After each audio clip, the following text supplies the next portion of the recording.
Professor संगीत रागी हमारे साथ हैं। संगीत रागी, प्रदीप भाटी को आपने सुना, उन्होंने कहा कि अगर सरकार की कमियां बताई जाती हैं विपक्ष के द्वारा तो इसका मतलब ये होता है कि हम एक ऐसे बच्चे को उसकी कमियां बता रहे हैं जिसके बारे में हम ये अपेक्षा रखते हैं, अपेक्षा करते हैं कि वो अच्छे नंबरों से पास हो, डिस्टिंक्शन से पास हो, टॉप करे। तो इसमें उल्टा विपक्ष से सवाल पूछने की क्या जरूरत है? अगर वहां पर असंतोष फैला है बेरोजगारी को लेकर और यहां की सरकार को आगाह रहने की सलाह दी जा रही है या ये कहा जा रहा है कि अगर हमारे यहां इस तरीके की समस्या है तो उसे दूर कर लिया जाए, तो इसमें दिक्कत क्या है? आपको क्यों लगता है कि भारत को नेपाल बनाना चाहता है विपक्ष?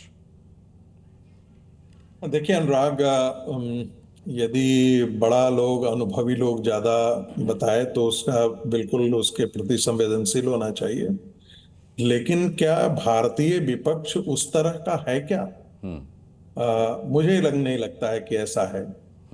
दूसरी बात, देखिए उनकी मंशा तो यही है कि नेपाल और बांग्लादेश जो हुआ है वो भारत के अंदर भी हो, क्योंकि कांग्रेस पार्टी 2009 के बाद 2009 में चुनाव जीत करके आई, 2004 में चुनाव जीत करके आई थी, लेकिन 14 में उनको लगा कि नरेंद्र मोदी कहीं ना कहीं से आ गए हैं और थोड़ी दिन बाद ये चले जाएंगे। 2019 में भी नहीं गए, 2024 में भी आकर के बैठ गए हैं।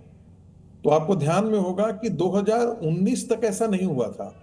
2019 के बाद से यदि कांग्रेस के नेताओं को देखेंगे तो वो पाकिस्तान जाते हैं, वहां कहते हैं नरेंद्र मोदी को हटाइए।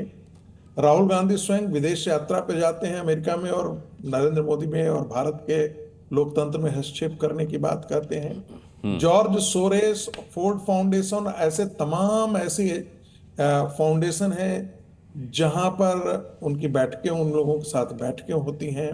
वो चाहते हैं भारत के लोकतंत्र में हस्तक्षेप करने के लिए। फिर एक पैमाना आता है कि दुनिया के लोकतंत्र का जो है वो जो नेपाल है वो तो 50वें पायदान पे है, भारत 100वें पायदान पे है। आपने बगल में देखा, हमसे बेहतर परिस्थिति बताई जाती है बांग्लादेश की, हमसे बेहतर बताई जाती है पाकिस्तान की। तो आप सोच सकते हैं कि किस प्रकार से एक विदेशी एजेंडा भारत के अंदर काम कर रहा है। जो नेपाल के अंदर आज के दिन में यदि राहुल गांधी यदि ये कह रहे हैं कि वोट चोरी, तो मैं ये मानता हूं कि यह भी विदेशी एजेंडे के तहत ही राहुल गांधी काम कर रहे हैं। वो विदेशी टूल किट के एक औजार के तौर पर काम कर रहे हैं। अपनी ही संवैधानिक संस्थाओं के द्वारा जो चुनाव हुआ है उसको ये बता देना कि इलेजिटिमेट है, तो एक प्रकार से वही आह्वान है अपरोक्ष तौर पर कि जनता सड़कों पर आए और बांग्लादेश जैसी स्थिति कायम करे। एक बात और देखिए, जो नेपाल में हुआ, नेपाल में 2 आंदोलन चल रहे थे। एक के साथ तो मैं बहुत नजदीकी से उन लोगों को मैं जानता भी हूं, इसलिए मैं कह सकता हूं नेपाल घूम करके आया है, भी लौट करके भी आया है। एक तो वहां था जो राजशाही के पक्ष में था और साथ ही साथ नेपाल को पूरा हिंदू राष्ट्र के मैं संगीत रागी, मैं लौटूंगा। हम वजहों पर नहीं सर, सुनिए संगीत रागी जी, हम वजहों पर चर्चा नहीं कर रहे कि नेपाल में ऐसा क्यों हुआ। हम चर्चा आज इस बात पर कर रहे हैं कि भारत में नेपाल या बांग्लादेश या श्रीलंका कौन बनाना चाहता है। मेरे साथ अर्जुन सिंह जुड़े हैं, बीजेपी के नेता, मैं उनका रुख करूंगा।